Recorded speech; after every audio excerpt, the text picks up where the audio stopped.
What's up, everyone? It's 2 p.m. on a Wednesday afternoon, which means you're tuning in to Cannabis Legalization News. I'm producer Lauren, and today we're joined by Lisa Snyder, founder and CEO of Tokeativity. But first, we do have to get into a little bit of cannabis legalization news. So, overworked guy and Miggy 420, what's happening? I sleep great. I'm not dead yet. I sleep. Oh, you're not dead? Does the corona pass over Seattle yet? I just feel like I'm in a constant Mighty Python episode, dude, where it's like, I'm not Bring dead out yet. the dead. That one or the other Yeah. one? Well, the one where he throws them in a cart. He's like, wait. I'm not dead I think yet. I'm getting better. You're not getting better. You're not getting better. Yeah. No, Man. It's bad out here, though, bro. We ain't got no zombies in the middle of the cornfields. Oh, shit. Applications are due Monday. And so, Hey, you want to know why you're supposed to watch all the way until the end? You know what we're going to tell you at the end of this? How to get an application?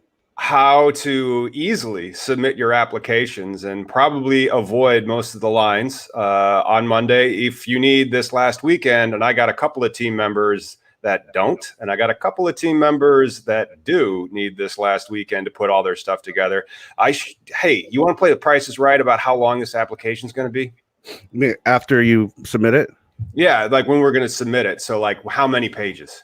Oh shit, man, dude! I've seen your guys' requirements. I'd imagine, let's shoot for 1,000 minimum.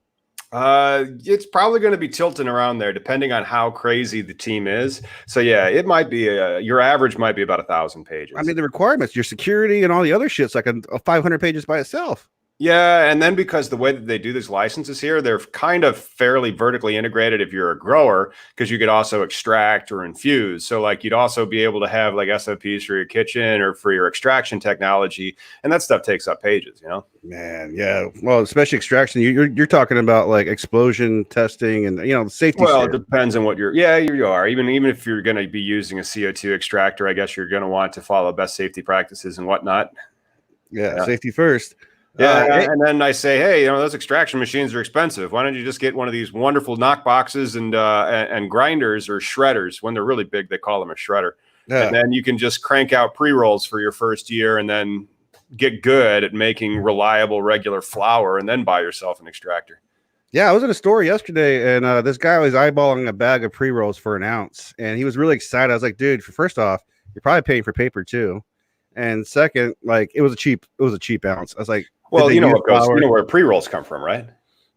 Shake and smalls, or shake and popcorn, or shaking like the tiny little buds. Yeah, little nuggets. But still, some producers just use flour. Those are the ones that your go-to guys. But did you hear about the FDA and CBD?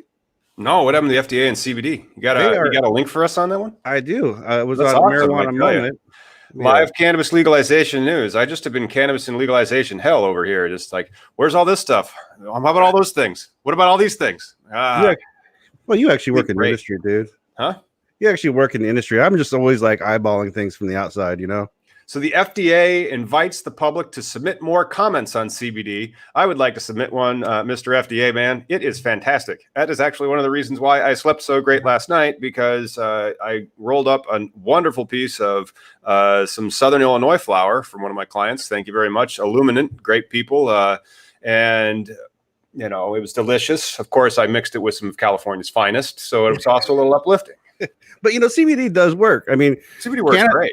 Cannabis is medicine. All the cannabinoids, all the different parts. You're making your own cocktail with a terpene. But I smoke a CBD infused joint sometimes when I really have a bad day for body aches. That's my regular. My regular is a CBD infused, because like this job is fast and it's high stress, and then when adequate capitalization for one of these buildings is like.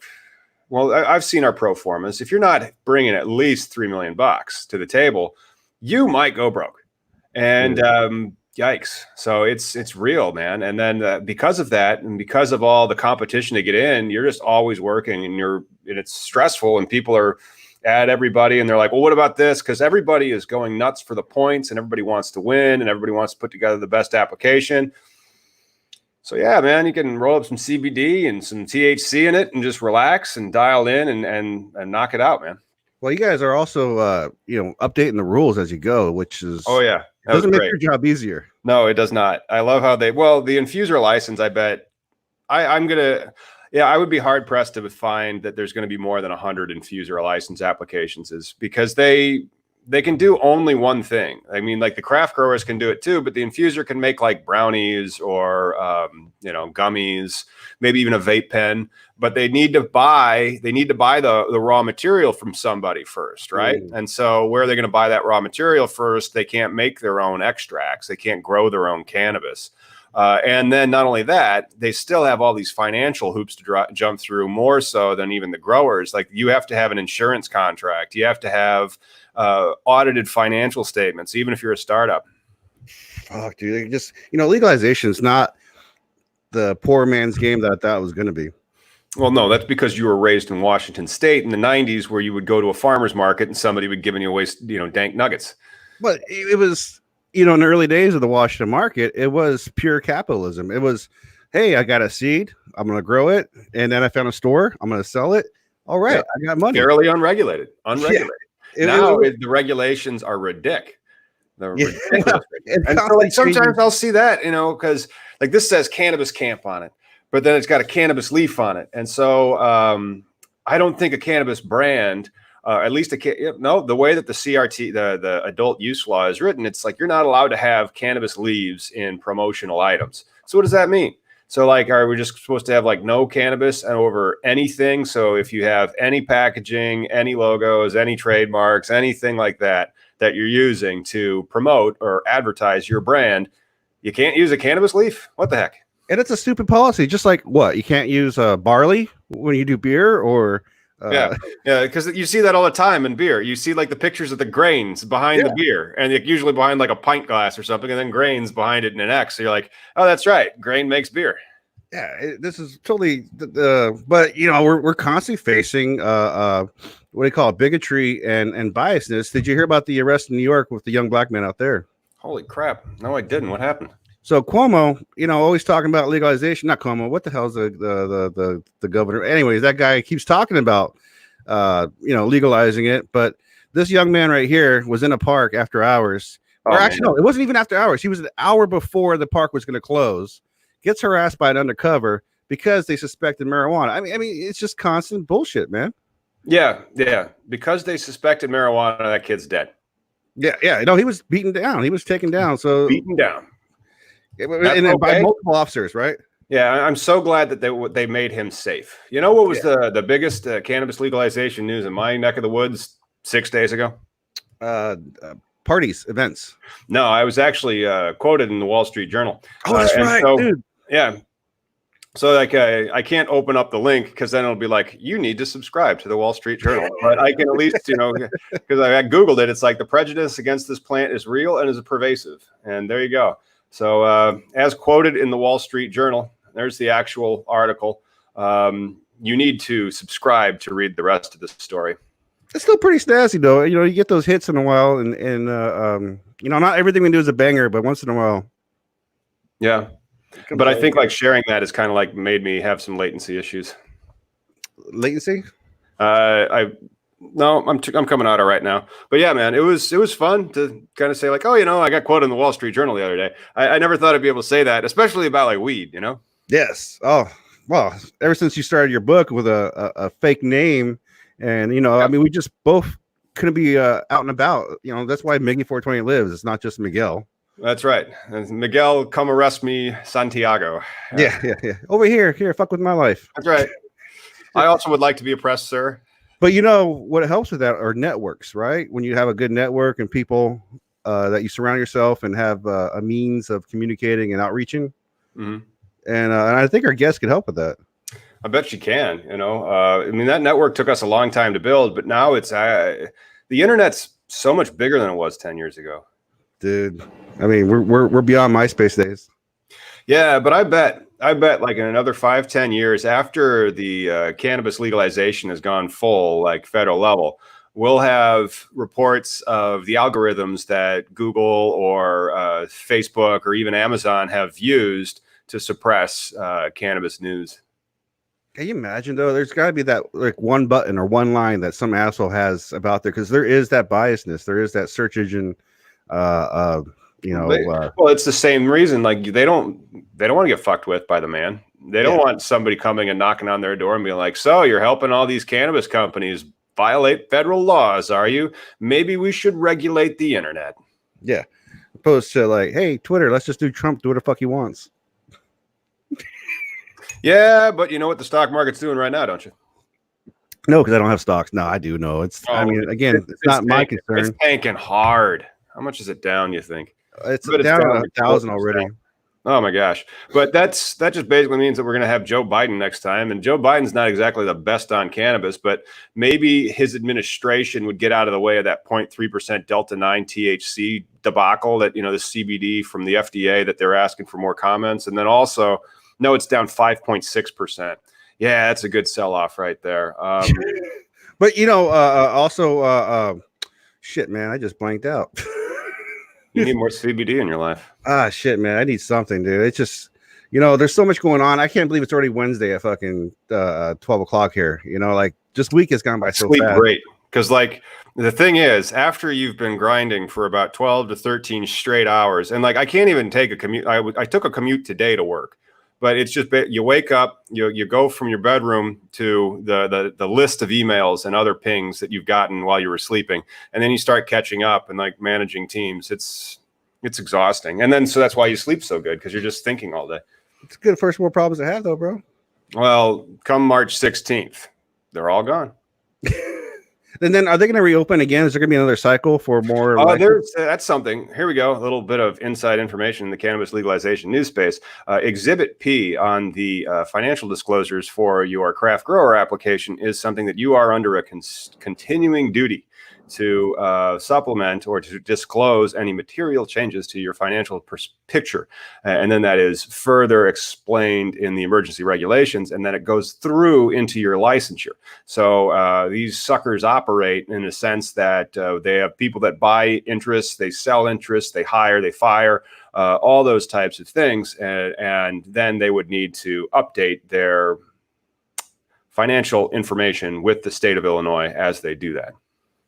Oh, I know what I was going to say. Hey, because you're talking about the, you know, whatever new administration takes over, whatever new policies are the gameplay, I still blame President Crapo for the death of that guy that was killed in Oklahoma.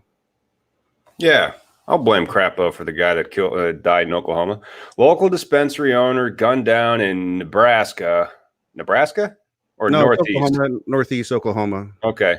That's just too many acronyms on top of each other for me. Yeah, like, OKC, I'm like, any Nebraska near Oklahoma. That doesn't make any sense. There's a Nebraska, Oklahoma City.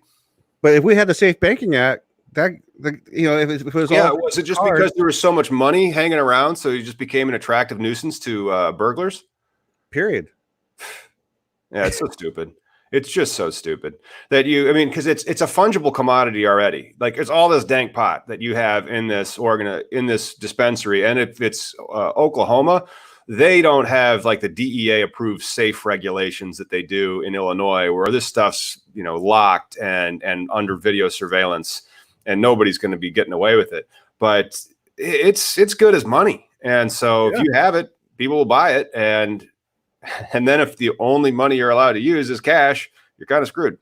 Well, even with the armed robberies that have been going on here in Washington State, it's got to be going out of state. You know, you can't be reselling this stuff in state. So, you know, either that or just smoking a lot of personal weed. I mean, some people can put it down, man. Some people can put that weed down. I just don't think it'd be worth robbing a store for, though, at that point. No, but, you know, that's because you value your freedom and reporting live from weed. You're so tired, bro. Sleep great, man. I sleep great. Yeah. You look tired, brother. Hey, let's all right, let's move on with the next part of the show and bring on our guest. Yeah. Hey, Lisa, what's going on? Hello, everybody. Hi, Lisa. Hey, Hi. Thanks so much for having me. Thanks for coming on the show. Can you tell us a little bit about Tokeativity? Tokeativity. Well, first of all, I just want to introduce myself, Lisa Snyder, founder and CEO of Tokeativity. We are the global feminist community for active cannabis culture. We host experiential community events that focus on empowerment, cannabis normalization, consumption culture, through creative, social, political, and feminist forward activities in local chapters across the globe. We also have a nonprofit social club that works to empower women at the root level by creating social, interactive, and creative environments for women to explore personal and professional growth in a space away from male gaze. Hey, first off, happy Women's Month, right? It's Women's Month. Thank you. It is. And Yes. for Women's History Month, we've been having all the guests that we can book women in cannabis. That's great. We really appreciate your support, and we need more allies like you. And then with Tokeativity, first off, props to, I saw you guys start an event in Oregon and then expanding out. I mean, good on you for making that network. It actually created itself. We were just sort of the conduits for it. As soon as we started Tokeativity here in January 2017, 5 days before inauguration, there was like this energy in the air, and what I interpret as like a fourth wave of feminism really surfacing. And we got, as soon as we started, we got requests from all over the world to host Tokeativity events. So we've actually spent the last we spent a year and a half really developing a process to onboard new chapters and teach them how to organize, basically. So we now have over 20 chapters in, it's going to be 4 continents. And we're just really excited to be using our skills and our digital tools and our network to really help with the normalization movement and include feminism in that conversation. That's awesome. So you mentioned kind of like a fourth wave of feminism. So what does feminism look like to Tokeativity? Right now in 2020, feminism looks like having women be an important part of the normalization conversation, but really including everybody in that conversation. Equality is obviously something that is very important to women, but really needs to be expanded to an everybody conversation. And especially with what's happening in our country, we really need more people thinking and talking about equality, because in general, it feels better and everybody wins. And that really takes time, and that really takes communication and community building and relationship building and trust. And it just takes a long time. So we really are excited to be at the forefront of this conversation, this very important conversation that we need to have, and really help women have a voice in that. So you were saying you have a profit and a nonprofit, because I know a lot of times when people join an organization, I know it was an issue for Women Grow where people were mad because they're like, oh, but if it was on the website, it said we are for profit. So, and I think the more networks are, the better, especially for women networks, are great. How do you differentiate the nonprofit and the profit? Yeah, so it's interesting because we kind of went a little backwards in all of this. We started as an event series that very rapidly turned into a community, that very rapidly turned into a global community. So we just started as women who just wanted to get together. And that very rapidly became apparent to us that we need to draw a line in the sand between like what that community building piece is, and then like what Tokeativity, the brand, is. And we just recently, I'm not even kidding you, in like the last 2 weeks, really started to explore talking about it more. So in October, we took our women's events and put them into a 501c7 private social club to continue doing what it is that we were doing already, which was gathering women, but really to protect it, and also to create a container for that, because it's not something that makes a lot of money. That's okay, but we also have this incredible brand. We have a trademarked name, and we have something that is bigger than just women-focused things or women gatherings. So the language on our website, I just spent 2 hours yesterday going over it with my business partner, and so we're trying to differentiate that with the language that we're using, and explaining that on our website. I still have a lot of work to do in regards to communicating that outwardly and what the differences are, because we are known as like a women-only events company, but now we're becoming more than that. So if anybody's curious about what the differences are, we have an explanation on our website, and we'll continue to do the work to explore explaining that further. So is the nonprofit an all-inclusive then? The nonprofit is a private social club that is specifically for women, and we host in-person and online events through our Tokeativity community events. The community events are for everybody. Oh, okay. Mm-hmm. So you welcome the males into the community events. Where do you have most of the events? So, well, here in Portland, we have a headquarters. My business partner Samantha has actually been doing a lot of work in the cannabis consumption space. That's actually how we met. And I've been doing feminist events for about 15 years, and that's kind of how Tokeativity came together. So we have a consumption-friendly event space here in Portland, Oregon. We've actually helped the city of Portland to define consumption guidelines because it's something that is absolutely. Can you email me? Can you email me what you have in Portland about social use consumption? Sure. Like I want to see the ordinance because like that's hot right now in Illinois, and we actually have a bill in Illinois about social consumption. So when you said, how did you describe it? What do they have in Portland again? No, they don't call it on site. What do they call it? You can consume in private, and you can't. There's a whole long list. I'll send you the list. It's actually public information. You can Google it, like Portland cannabis consumption guidelines. It's on the city of Portland's website. I'll absolutely email that to you. And but this is one of the things that's absolutely missing in the legalization of cannabis that's sweeping the nation is this conversation of like, okay, you've legalized the plant, but where are you actually allowing people to consume? And right now, yes, consuming in private. What does that mean for somebody who lives in public housing? What does that mean for somebody that, needs medicine and can't actually consume it without maybe potentially getting in trouble? Like that's completely wrong. And, it's taken us a couple of years to actually get to this point that those guidelines, they're not laws, they're guidelines based on the OLCC guidelines were written because the conversation of the people who are doing cannabis events here and the city of Portland was like, hey, we know this is happening and we want to help facilitate it happening, but we don't know really like how to do that. So can you help us? So the work that we're doing, not just here in Oregon, but in other states is really important because if nobody's actually doing gatherings or changing that conversation, then that conversation doesn't get changed.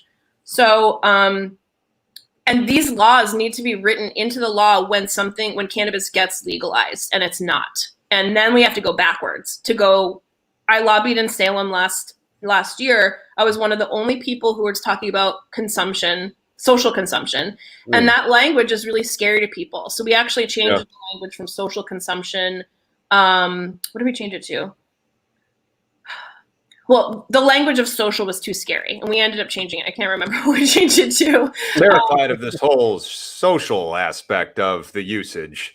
But, it's still... common consumption. Sorry, it's called common consumption. Common consumption? Right. I'm gonna get back onto my euphemism people and be like, well, recreational marijuana bad, adult use cannabis good. Yeah. Social consumption bad, common consumption good, And Portland's still kind of a weird area where, Lisa, are you from Portland?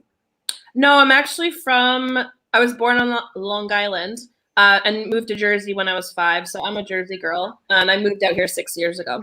Don't be mad. I used to live in Jersey. I get you. I used to be Portland City. How is it? I've never been. I love it. I'm never leaving. It's really supportive of alternative lifestyles and experimenting, and this is the perfect place for like a social common consumption movement. Well, Portland's funny in a sense. What I was trying to get to was they had this event that used to be occurring once a year and hasn't been in a while, Hempstock, and Portland the Hempfest? No, Hempstock. Hempfest is up in Seattle. Hempstock must have been Portland's version. That was Paul Stanford's organization. They would be like a Hempfest, but in a park downtown, and it happened for quite a few years until finally this Israeli company put him out of business because he used to run. I don't know the name of the company, THCFF. They used to be the authorizers for all the medical patients.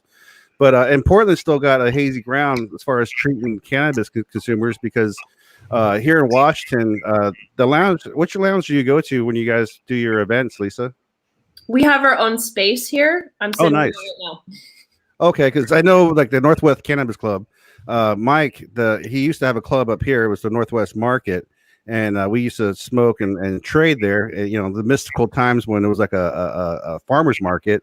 And when 502 came and crushed everybody, he moved down to Portland, on the edge of Portland, just because the laws are kind of hazy. Yeah, it's actually down the street from us. Oh, right And on. yeah, so I mean, there's 2 cannabis clubs that are here. Northwest Cannabis Club is one of them, and then Flight Lounge, which is a women-owned lounge. It's a little bit Yes. smaller, and then we specialize in private events. So Okay. we're not a public lounge. However, we do rentals and our own events. So, like when you say public or private events, one has to be a member to sign up and get author notes and everything like that from you guys. Yes.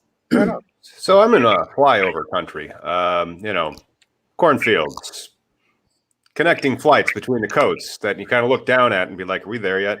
And one of the only outlets that I've ever really come in contact with Portland is a show called Portlandia. Is that show accurate at all in its portrayal of Portland? You know what's funny is that when I was living in New Jersey, I would watch it and like pine away for Portland because there are some it's basically stretching the truth. It is quirky. It has these kind of different kinds of characters, and it is stretching the truth. So I would say that there is some truth to that show. Now I want to go to Portland more. You don't put a bird on everything? I don't think we do anymore. It's yeah, I don't think so. But yeah, you're welcome anytime. You should come here. We actually have a podcast studio here if you ever want to do some live recordings or do something like this here. You guys have like vegetarian food, right? Because that's one of the hardest. Yeah. We have so much vegetarian food. It's okay. ridiculous. Lots of vegan food too. Like no shortage of vegan and vegetarian restaurants, food. Nope, we got the shortages in spade. It's Burger Town, but you can also order a pizza here. So anyway, I was checking out your website, and folks need to agree to your code of conduct before gaining access to the platform. Yeah. So, what types of things are in your codes of conduct, and what did you consider when drafting it? So, the code of conduct was inspired by Cultivation Classic. I've actually been a judge for the last 2 years. I'm a judge again this year. And if anybody doesn't know about it, you should check it out. It's definitely the most vigorous, closest to organic without using the words cannabis cup in the country, potentially the world. And they had a code of conduct that was inspired by other festivals. And the organizer of Cultivation Classic, Steph Barnhart, she's an organizer for a lot of different things, and she came up with this, not the idea, but she cultivated the language from different places. And when I had to sign that code of conduct, just to become a judge and just to go to the Cannabis Cup, I was like, this is very inspiring and should be the baseline for all cannabis events. If we're changing cannabis culture and we're leaning more into really what it means to be respectful to one another, and really set the rules for what that even means, then we need to be using codes of conduct. So we curated that based on the Cultivation Classic Code of Conduct and made our own and updated it. And reason being is that we had been doing, events for women for a very long time. And now that we're opening up to all with our community events, different people have different definitions of what is respectful. And we really wanted to set the tone for what is it that we find to be respectful and where is the line, so that if we ever needed to, throw someone out or turn off their membership, that we would be able to lean on a code of conduct for that and create a reporting system, which we have implemented. That's pretty neat. I'm glad you mentioned the Cultivation Classic. One of my buddies, Johnny Green, he loves that classic because he does judging as well. I mean, your guys' investment into each product, because it's one of the better craft competitions in Oregon. Just looking at terpenes, they have a really cool what is it, like the judging menu or whatever. I mean, Yeah, it's very focused on the experience of it. And this is really important because the indica sativa thing is a total myth, and it's a big problem because companies are being pressured to lean into that language, and it's actually misinformation to the whole entire community. And True. it's not about sativa. Like they can't. What's the problem with these? But like they still do. Like, oh, I want to buy a sativa. I want to buy an indica. Well, this is the problem because the people, the consumers are not educated on the fact that there are actually terpenes and things that make you feel this way or that way, and it has nothing to do with the way the plant grew. That's what sativa and indica actually is. It's indicative of how the plant actually grew. Does it have big leaves or small leaves, whatever, short, tall, whatever. And generally speaking, sativa plants lean towards, being higher, making you higher vibes, like faster pace, like, getting shit done, etc. However, it is not necessarily the truth. And the Cultivation Classic really leans into the experience of consuming and what do you feel and how would this make your life better, and like that's really where we need to be leaning into with the cannabis movement. But consumers are not demanding that, and that therefore companies are just leaning into the sativa indica thing. And I really hope that something changes with this, but I'm not really sure how it's going to happen unless there's demand for it. How excited do you get though when like 100 samples show up at your door? Like that's gotta be. It's only 8 this year. That's it. Well, you guys at least are allowed to have samples. We aren't allowed to have samples here. That took a while. I don't really know the ins and outs of it because I don't touch the plant. However, I know that we didn't have sampling for a really long time, and people had to try to figure it out in the gray area. But yeah, and it is kind of a process. They actually had 13 medical patients that helped to get it through the OLCC because you can there's limits, there's personal limits, and it's very tricky. But you guys have so possession limits as well in Oregon? Yes. So like I love this legalization, and we're all in legalized states, and here in Illinois it's an ounce. So like trying to figure out how to do the samples, which they aren't allowed to do. I guess somebody who owns the growing facility can buy up to an ounce and then gift it. So like, here, we'll send you an eighth, but I had to buy it first so that it could be completely tracked and traced. Yes. Now I don't really know what it's like there in Illinois, and it's so interesting to like be on this side, being witness to legalization over the last, 4 or 5 years, and this new thing that's happening there. But like, can you buy it for like a penny? Like, is there some kind of limitation on what? Absolutely not. No, like, so the cheapest eighth you're going to find in Illinois will probably be about $50, and you're going to have to be on the medical side. If you want to go get an eighth for an adult, it's probably going to be closer to 60 to 70. Well, not the cost for the consumer, but like the internal sampling cost, because, for example, I should say that here in Oregon, like there are certain ways, and again, I don't touch the plant, so I don't know all the ins and outs. However, that there are certain ways that a dispensary could receive flower and sell it for a penny or $1 to somebody on the other side to make sure that it's tracked. I don't think that the OLCC really likes that, but they also don't have any rules against it. Are you guys vertically integrated? Tokeativity? No, Oregon as a can a grower have a store as well? Yeah, absolutely. Because what you're explaining for here in Washington, that never will happen because we're horizontal, of course. But I've been to events where, again, the producer has to buy their own stuff, but they have to buy it from a store. Yes. And then they can go to an event and give it away. It's like you got to pay full price for your own shit. I don't get. Yeah, there's a lot of work to do here because like people want to try it before they buy it, right? And I think that there's all kinds of gray areas and there's all kinds of loopholes, and that the cannabis industry has really forced people to get super creative about how to do business in an ever-changing world. In cash, while still being federally legal. Yeah. Yep, all the things. Yeah, no, it's a gray area all the time when you deal with like when you guys decided to have events. Were you nervous at first? I was. I am a risk taker. So, and so is my business partner. So together we were like, well, let's see what happens. And so we actually we started Tokeativity out of Samantha's house, Prism House. And we ended up turning Prism House into an actual facility, which I'm sitting in right now. But we did that for 1.5 years. And we Sam was actually, in touch with the city of Portland, and they didn't care that we were doing cannabis consumption events. However, what they did care about was because the city of Portland is based on complaints. So we got too big for a house, basically. And we had to start to rent other spaces. So that's a good problem to have. Can be.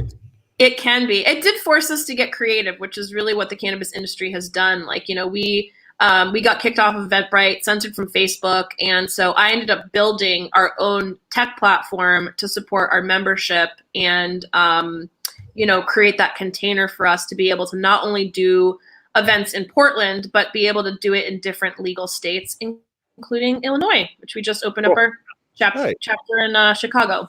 Oh, wow. Welcoming the Chicago chapter of Tokeativity, which I've read empowers women at the root level. So can you explain what it means to empower women at the root level? Yes. So I think it's important to note that like our mission for a really long time was to empower women at the root level for the normalization of cannabis. And empowering women at the root level now is part of our nonprofit social club, the Tokeativity Social Club mission. So the root level to me means like the internal dialogue that women have. Women are told basically from the time that they're born, even before they're born, that like they can only do certain things. It pigeonholes women, little girls that turn into women, into thinking that they can only do certain things.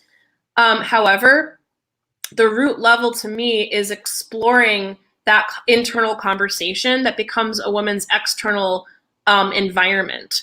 So, what can you do in your life? Well, this is a really interesting time to explore that. Combining cannabis and consumption with personal and professional exploration and growth is a really interesting concept that absolutely works for anybody, really. But we've been focusing, a lot of our energy on women specifically. But that internal conversation that you're having with yourself, and how does that relate to your external world? So that root level is that internal conversation. I imagine in a women conversation, there has to be just, for one, a safe space that you need to be able to just have that dialogue, Yeah, I mean, it's interesting because I don't have children, but every woman that works with Tokeativity has children. And there's a lot of women that come to Tokeativity that have been like the stoner mom smoking alone in their bathroom, blowing it out the window, feeling shame about it. And this is a place where they can talk openly with other parents about loving cannabis and having that be a part of their, health protocols and their mental and spiritual health. And that's part of breaking that stigma and changing the conversation of cannabis culture. It's not about smoking alone or being in a basement and playing video games. It's about being active. And that's why we're really shifting into the global feminist community for active cannabis culture. We're leaning into being active cannabis consumers, celebrating that, and really turning that stoner bro stigma, like what everybody knows cannabis to be, like off. Like that's okay if people want to live that way, but that's not how we live. And these mothers are so excited to talk with other women openly about their cannabis use and to not feel the shame and stigma that happens and has happened for them. Well, I think you being a woman as well as being the proactive in your website. I mean, I saw your background in web design. Tech is huge for women, STEM and all this stuff. Let's encourage more, but just for you to say, look, this is what I've done. This is what I create. You set a huge, great example for women, I think. Thank you. I appreciate that. I care a lot about what women specifically need and how that conversation carries over into the larger community. And we're half of the population. We should be half the conversation. Yeah. Literally half the pot. So like I have to do these diversity statements or diversity plans for my clients. And it's a sizable amount of the score in the cultivation side, much more so than it was in the dispensing side. Like 10% of your score is going to be your diversity plan. And so I always make sure, like, guys, you're a great team. And it's usually guys. I mean, I do out of the teams, one of them's led by a woman. And the others aren't. And so I'm like, would it kill you to? And then they do. They put women on the board. They give women ownership, and they know that in their diversity plan, they're trying to represent the community they serve. And like you said, half the world is women. Yeah. Yep. And one of the things that is really become apparent as we've been like talking with our community is that like the biggest barrier for women is twofold. One is finances. Like most of the time, I think the statistic is only 3% of women-owned businesses get funded. That's really, really, really small. Why is that happening?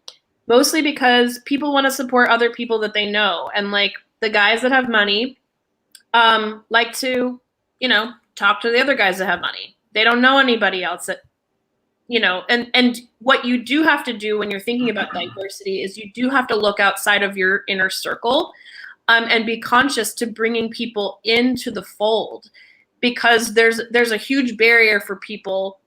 If you don't know anybody that has money, how are you going to get to know them? It's uncomfortable. We actually went through a business accelerator program, the first of its kind, called the Initiative for Women Founders in Cannabis. It was teaching women how to fundraise. Even that skill of fundraising is something that women don't have. They don't have access to that information. Nobody taught them how to do that. So guys aren't that good at it. I've seen a lot of they just suck. And I'm like, guys, make a deal, make an offer. If I don't understand what I'm buying, like, where's my benefit? And they're just sitting there going like, up and to the right. No, it's not up and to the right. You haven't even figured out how to close a deal yet. Yeah, I mean, like skill set for fundraising in general is something that definitely not everyone has. However, I think that's the second part of this is confidence. It's like going back to like the way that women have been talked to and treated forever and ever. It's like you can only do certain things. So you're already blocked mentally and emotionally from thinking of what you can do. And I see this every day, all day long with all kinds of women limiting themselves because they think that they can't do it. And why do you think they apologize all the time too? Because like, so, oh my God, I'm sorry. I'm like, you don't need to feel sorry. It's okay. It's a social construct to feel bad and to take responsibility. And women take way too much responsibility for things that have nothing to do with them. And it's when I come across that in the future and somebody's apologizing to me or doing something where they're maybe shortchanging themselves or pigeonholing themselves, how can I, as I'm a Catholic, but I'm not practicing. I am a vegetarian, so I'm a little weird. And so how can a authoritarian white male make them feel, heard and understood? I think the quickest and easiest way is to say, there's nothing to apologize for, and just like move on, like there's just saying that. I mean, I hear that all the time, like women apologizing to me for things. And I'm just like, there's nothing to apologize for. And then moving on. Okay. It acknowledges the fact that they did that. They can make the change that they maybe need to in their minds about how to change their own conversation, their own inner dialogue with other and outer dialogue with other people. And it shows that you are an ally in being like, hey, it's cool. You don't need to apologize to me, and move on and not make a big deal about it. Right on. What is your membership rates like? We currently have 3 membership levels. We have a business membership that is $99 a month, and basically we are an extension of your marketing team. So we have a huge network of over 35,000, and we've done a lot of work in the digital space, SEO space, and people trust us. They look to us for who are we working with. So it's an incredible opportunity to tap into that and to have us really get to know brands who care about equality and who care about normalization of cannabis, which should be every single cannabis company should be caring about cannabis normalization. And it also comes with 2 event passes if you happen to be in a city where we do host events, which is now in over 20 cities across the world and growing. We've got a list of almost 200 women on a waiting list, and we're just trying to go one by one and get those cities up and running. Our next membership level is $24 a month. It's a grassroots membership, and that gets you free access to our online classroom, 2 passes every month, and it provides support to us for what it is that we're doing and working on. And then we have a free membership, which just gets you access to the information on the site, our newsletter, and our membership specific communications. Because I was so the Tokeativity website, because the nonprofit's the one just for females, but the Tokeativity website, I can go there and become a member for the Seattle chapter. Yes, you can. I do believe that they have in the works a community event. I don't know when it is, but I know that is something that they're actively working on. One of the biggest barriers for us is actually venues. In adult use states, we've been leaning on having consumption-friendly events, and that has its own thing because there's a lot of gray areas, a lot of things, especially in Washington. We're very thankful for Cultiva Law, who has been super supportive to us, hosting us at their space and in Seattle. But it's it's interesting. Trying to find locations that will host us. So we've been really leaning more into CBD conversations, non-consumption conversations, etc. And yeah, I guess long story short, you can absolutely sign up for the website and be informed when there is a community event in your area. And also if you're traveling, we have our upcoming Chicago events. Both of those events are community events. So when are those events? Let's promote them. Yes. So our next upcoming events is a Boss Brunch, a conversation with women in cannabis. It is a community event that is March 22nd, 10 to 1. And then we have a yoga class. It's called Love to Lux You, Yoga for All. And that is on April 2nd. So we do plan. I do practice a lot of yoga, but I'm an insufferable snob on many occasions. And yoga. How do you not have a man bun? I'm just saying.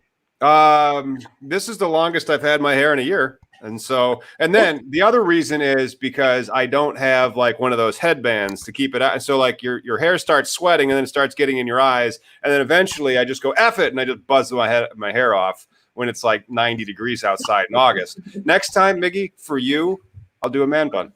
Oh shit. Yeah.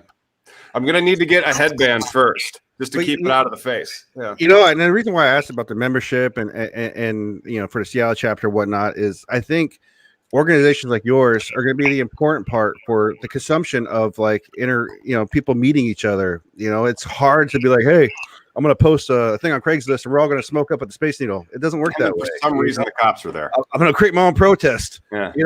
But networks, you have a network. And you set an event date, and even if it's a small group and people can meet at someone's house, have a sesh, these are low risk events, low risk things to do.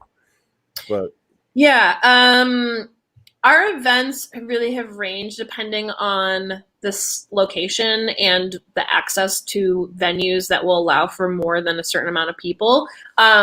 We have definitely leaned into more. We are private membership based organization. So we've done a lot of things in homes. However, we've also done things in after hour businesses and law offices and stuff like that. So is it easier to smoke weed in the law offices? Because they're we'll handle it. We got this, guys. I do feel safer, honestly. Yeah. Well, the cool thing about Seattle, have you been into one here in Seattle then? Lisa, what's that? Have you been in the Cultival law up here? We haven't had a Seattle or an Oregon lawyer on yet. You guys should follow up with your contacts at Cultiva Law and tell them to come on the show. I'll grab Aaron Pilley. He's a great source. But 39th floor. Oh my God, to smoke a joint and to see the Puget Sound. The 39th floor. They just moved, so they don't have that 39th floor anymore. However, I did hear that they do have a different space that is still beautiful and awesome. And I do recommend Aaron is a great resource, and they have offices now in Seattle, Portland, San Francisco, and LA. And they've been big supporters of ours, and we are supporters of them. Yeah, no, they're a great firm. You know, especially with this all up and coming legalization process. Yeah. I just also wanted to share a little bit, like, we not only have our membership options with the business membership, etc., but we also have opportunities to tap into our digital network. We have digital advertising, and we also do sponsorships of all of our events. It's a great opportunity to really touch base with the people who you want to have on your side, who you want to have caring about your brand and really getting to know you. Cannabis, no matter how corporate it gets, is still a who you know business. And that is how we have created this like massive network and of people who want to know each other and trust. What are you doing? What are you using? Where are you shopping? Where are you not shopping? You know? Oh yeah. So, Walmart. I also don't go to Chick-fil-A or Jimmy John's. All right. Not eating that stuff. All right. You know, but being able to meet each other, this is huge. Like our network knows one another, and like women can go to different cities. They sometimes literally are like, I'm moving to Phoenix. I want to start a chapter, and like, yeah, like we need to know one another during this time. This is super chaotic time in our political climate. We all need to know one another and, you know, support one another's businesses. If we don't know who's behind the scenes, like how can we possibly feel really good about supporting that business or buying from them? You know, I feel way better buying from a farm where I've met the farmer, I've been to the farm, or I know the people behind the scenes who are caring about it. It's all about relationships. That's it right there. It's huge. Networking relationships. Speaking of, we have one on the screen. Welcome, Lauren. Hey, Lisa, thank you so much for joining us today. Where can we go to follow and support Tokeativity? All things Tokeativity. So tokeativity.com. We're on Instagram, Facebook, Twitter, but our website, tokeativity.com, will let you see what's going on.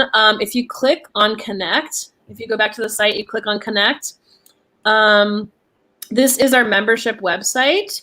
And just simply by joining, we do have that free membership. You can get access to all of our upcoming events. And, you know, we have online classes we have there. We also have a job board that we pull from different sources, and a business membership directory, which highlights people who have been supporting Tokeativity. And, you know, these are SEO friendly listings. So, you know, we're really excited to meet you all, everybody who's listening and checking this out. Please feel free to email us anytime.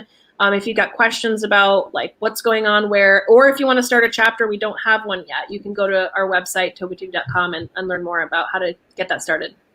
Awesome. Thank you so much. Thanks so much for joining us, Lisa. You're Thank welcome. Thank you. Thank you so much for the invitation. I appreciate it. Well, before we wrap up, Oh, yeah. it was the hook that we started this episode with. It's been so long, we forgot it already. But we're going to go. I'm going to tell you, the people that are watching that are applying on Monday at the latest, where they can go to easily submit their application, probably without any waiting. And then I'll share the screen. And if you go to the FAQ, actually, you don't need to. It's just the main page in the Department of Agriculture's website for Illinois. They have a brief applications FAQ right here. And so that's Monday, March 16th. You have until then, 5 p.m. I'm assuming if you're in line before 5 p.m., maybe, but I'd get there before 2, just in case the lines, especially at the Thompson Center in Chicago. And if you're south of 80 or in like Rockford or something, so you don't have to go into the city, I would highly recommend instead going to the State Fairgrounds in Springfield, Illinois, at the J.R. Rock Building inside Gate 11, because if you're in Springfield, probably is not going to be near as crowded as if you go to Chicago. Great. Thanks for tuning in, everyone. Make sure you like and subscribe to keep up with all cannabis legalization news. Tune in this Sunday for a conversation about how the role blockchain will play in the cannabis industry.